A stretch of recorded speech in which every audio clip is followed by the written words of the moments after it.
applause out of your system now, because you're done until the end of the debate. That's one of the rules. Once we wrap up at the end of the debate, if you feel like applauding at the conclusion, that would be fine. But there are some things I do want to mention before we get started. We will get started in just a couple minutes. Signs, campaign literature, not allowed in the theater. Outside's fine, but not in the theater. We ask you to turn off your cell phones and any video or recording devices, unauthorized videos or sound recordings, not allowed. Also, from the applause standpoint, we ask you to refrain from that or other forms of noise during the questions and answers. We want to get to as many questions and answers as we possibly can. Again, as I said, applause at the end of the debate is certainly welcome. And we do have provisions that if anybody insists, which I know nobody will, on consistently avoiding these rules, that you may not have the opportunity to hear the rest of the debate because you'll be out somewhere else. Okay. Once again, we'll start. We're doing this, streaming this live online tonight, and then the event will also be broadcast on Fox 11 on Saturday evening at 7 o'clock. So you'll have a chance to see it again if you would like. But we will start. It will be kind of an inauspicious beginning. You won't hear what we call our open, which is the music and the welcome to the debate and all that kind of stuff. You will just hear me start talking.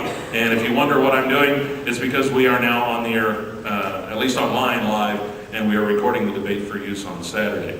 And we will just continue to go through. We're not stopping. It will be what it is. Okay? So again, thank you all for coming. We appreciate it. It's an important night, we think, for Northeast Wisconsin, and an important election coming up in just a few weeks. So enjoy the evening, and we will begin very shortly. Thank you.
Good evening, everyone, and welcome to tonight's very special event in the Race for the 8th, the congressional district that covers most of Northeast Wisconsin.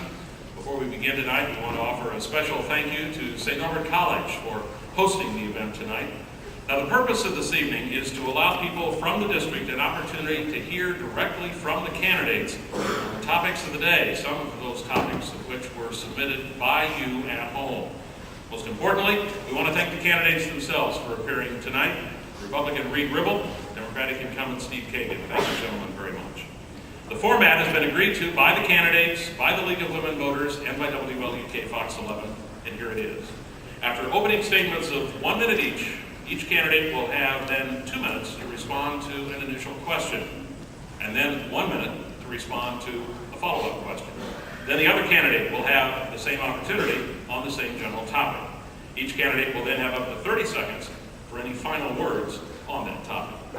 If a candidate begins to exceed the time limit, then I will have to jump in and cut them off. At the end of the evening, each candidate will have up to 1 minute for any closing remarks. Various rules for tonight's event have also been agreed to. No signs or campaign literature are being allowed inside the theater. Cell phones, any authorized, unauthorized audio or video recording devices should be turned off. We've asked the audience to do that. And to allow for as many questions as possible, we've asked the audience to refrain from any applause or any other forms of response during the course of the debate itself. The League also wants to remind everybody that it does not support, oppose, or endorse candidates. 2 Green Bay journalists will be asking the questions of the candidates tonight. Robert Kennedy of WTAQ Radio and Michelle Melby of Fox 11. Now, the candidates drew numbers to determine who would be offering his opening statement first, and begin with Mr. Kagan. Thank you very much, Tom, and thank you to WLUK staff, to our reporters, to St. Norbert, and most especially I'd like to extend a heartfelt gratitude to all of our veterans who have served overseas and here at home. Thank you. You served with great courage, with great honor, and with great skill. In 2006 and 2008, you elected me against a career politician. On each issue, before I vote, I have only one thing in mind, and that is your best interest. With each vote, I consider it a supreme honor to use my best judgment to move this country forward, to do whatever is best for you here in Northeast Wisconsin. Tonight, we have an opportunity to listen to one another and to answer the question of our time. What kind of nation are we? In which direction shall we move? You also have a chance to ask the question, whose side is he on? Tonight, you have a time now to consider all of our points of what we're going to be saying together, and we have it in our reach now to bridge the gap between the great nation that we are and the great nation that we can become. Tonight, I'll be... Thank you, Mr. Kagan. Opening remarks, Mr. Ribble. First of all, I want to thank everybody that's decided to come out tonight. It's wonderful to see so many people here and so many people engaged and involved in the process. And to the TV audience, I'm very thankful that you've decided to be with us tonight. To the League of Women Voters, thank you for hosting this event. Events like this matter in American politics. They matter because you're about to make a decision on which direction the country will go. And tonight, you are going to hear you have different ideas on the direction of the country, different ideas of what the future should look like, different ideas on how we'll protect our children and grandchildren. And it will be very, very clear. And I'm very thankful that the League of Women Voters have asked me to come. I'm thankful to Fox 11 for hosting the event here, and also to the St. Norbert's for providing this wonderful facility. So I look forward to the evening's events. Thank you. All right, thank you, Mr. Ribble. First question, let's go to Robert Kennedy. Question for Mr. Ribble. Mr. Ribble, good evening. Social Security has been a big issue. We've seen it in the campaign ads already, and I know it's very important to the people of Northeast Wisconsin. So I'd like to know your position on the current setup for Social Security as it is now, and your thoughts on that. Sure. It's not the position that the ads depict, I'll tell you that. First of all, I want to be really clear on this whole Social Security issue. I've been very disappointed that my opponents decided to twist the facts and take sentences and speeches out of context, cut them and edit them, and even the Milwaukee Journal-Sentinel, the Appleton Post-Crescent have said that the facts have been twisted. They called it a liar ad. And I want to be clear. First of all, I oppose privatization of Social Security. And secondly, I believe that we have a problem with Social Security. And demagoguing the issue and trying to separate us doesn't do any good. I got in this race to protect my grandchildren, but I also want to protect seniors. One of the things you didn't get to hear in the video that was edited was that I said, we've made a promise to the American people, and we've made a promise to our seniors and those near retirement, and we should keep that promise. In fact, we must keep it. But I was answering the question of a 17-year-old young woman who said to me, Mr. Ribble, I don't believe that Social Security is going to be there for me. And I said, I don't believe that either. And in fact, Social Security must change. But what we need is an intellectual, adult-like, contemplative discussion about this issue. But politicians love to just smack each other and try to make it very divisive. And I just have to believe that if we could put some actual grown-ups in it, and we said our objective is to protect our seniors and protect our grandchildren, to protect your children, we could come up with something that will do that for you. But to kick the can down the road, make the next Congress deal with it, or the next generation deal with it, that's an unacceptable solution as well. And so that's my position on Social Security. We need to protect both. As a follow-up to that, the current system as it stands now, how long can it go? How sustainable is it? Well, it depends on how bad the job environment is. I mean, if we continue to have 15.2 million Americans unemployed, they're not contributing to the system. It certainly exacerbates it. As you're aware, we have a demographics issue. We have an aging workforce. And so I've seen estimates that it will go upside down somewhere between 2013 and 2017. And then, in fact, we'll be bankrupt by 2037. This is an important issue for Americans. And I want to make sure that that next generation, and even two generations beyond, John, are really secure, that they can plan their lives in such a way that they know it will be there for them when they retire. Good evening, Robert. It's good to be with you. Same question, basically, the social security issue as it's currently structured. Your thoughts on that? Well, I'm very glad you bring up the subject of Social Security because there's a very big, a huge difference between myself and my opponent, Reed Ribble. My position has always been clear. Social Security is a sacred trust between one generation and the next.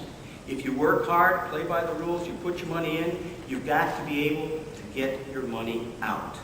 Social Security is a winning Wisconsin idea. Right here in Madison, Wisconsin, it was Professor Whitty that came up with this concept of making sure that there'd be an anti-poverty program to lift people out of poverty. Because at that time, when he created it, the poverty rate was 35%. And with Social Security, it's dropped down to 9%. So Social Security is a winning program. No money, not one penny, not anything has ever been lost in the Social Security Trust Fund. None of the money has been taken away. None of the money has been spent in any other program. The trust fund is sound until 2037, at which time, given our current state of economy, we'll still be able to pay out 78% of the benefits people expect to receive. Social Security works, so there's no need to personalize it. There's no need to privatize it. And we shouldn't ever consider the idea of raising the age at which you could begin to get your benefits. Why is Social Security so important? Because right here in Northeast Wisconsin, there are about 140,000 constituents that receive Social Security. 38% of all recipients of Social Security are families with children or people who are disabled. So what kind of community would we be if we turned our back on our seniors? I was brought up with the idea, the covenant, to honor thy father and mother. We must never, ever turn our backs on Social Security, and I will fight my heart out to prevent anyone from privatizing, personalizing it, or raising the age at which you can receive your benefits. If Social Security, though, has a shelf life that's limited, or at least the current system is limited, what do we need to do, or when do we need to get started, I guess, basically, on making changes, finding another system? After the close of Congress, there'll be a bipartisan group of people getting together to take a look at the actuaries and take a look at what must be done. The simplest thing to do is ask the accountants, is this the time to lift the cap ever so slightly to make sure there's enough money coming in? The difference between Reed and I on this. Reed was president of the National Roofing Contractors Association when they lobbied in favor of privatizing Social Security when President Bush was in office. His whole quote you can see on our website, The Truth About Ribble. I would ask you to take a look at all the facts. There's one candidate in this race who will never, ever privatize or personalize or otherwise destroy the program that has worked so well. The greatest anti-poverty program ever in human history. That's Social Security, and I swear to protect it.